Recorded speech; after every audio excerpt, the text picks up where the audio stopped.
রাজ্য সরকারের কাছে 13 দফা দাবিতে এক মাস ব্যাপী গণস্বাক্ষর অভিযান চালায় AIDYO। বৃহস্পতিবার সেই গণস্বাক্ষর প্রধানমন্ত্রীর উদ্দেশ্যে সদর মহকুমা শাসকের হাতে তুলে দেয় সংগঠনের সদস্যরা।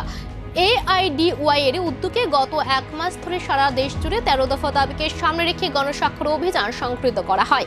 বৃহস্পতিবার আগরতলায় সংগঠনের সদস্যরা সেই গণস্বাক্ষর সংগ্রহ প্রধানমন্ত্রীর উদ্দেশ্যে সদর মহকুমা শাসকের হাতে তুলে দেন। সংগঠনের পক্ষ থেকে দাবি তোলা হয়, কেন্দ্র ও রাজ্য সরকারের সমস্ত শূন্যপদ অবিলম্বে পূরণ করতে হবে।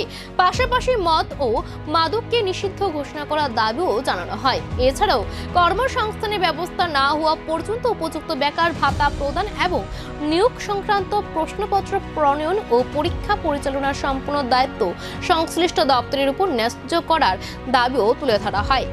AIDYOর দাবি, যুব সমাজের স্বার্থে অবিলম্বে এই দাবিগুলি কার্যকর করা প্রয়োজন।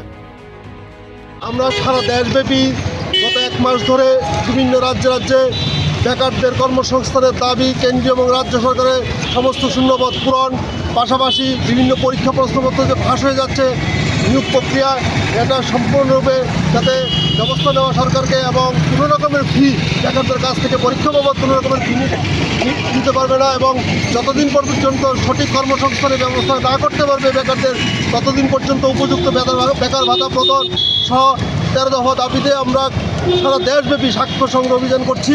এবং আজকে প্রধানমন্ত্রীর উদ্দেশ্যে স্বাক্ষরগুলো নিয়ে মহকুমা শাসকের কাছে আমরা স্মারকলিপি প্রদান করব।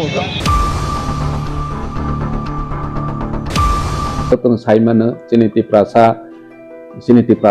एक समय আগরতলা थांगै रिगनाय कांगै गुरि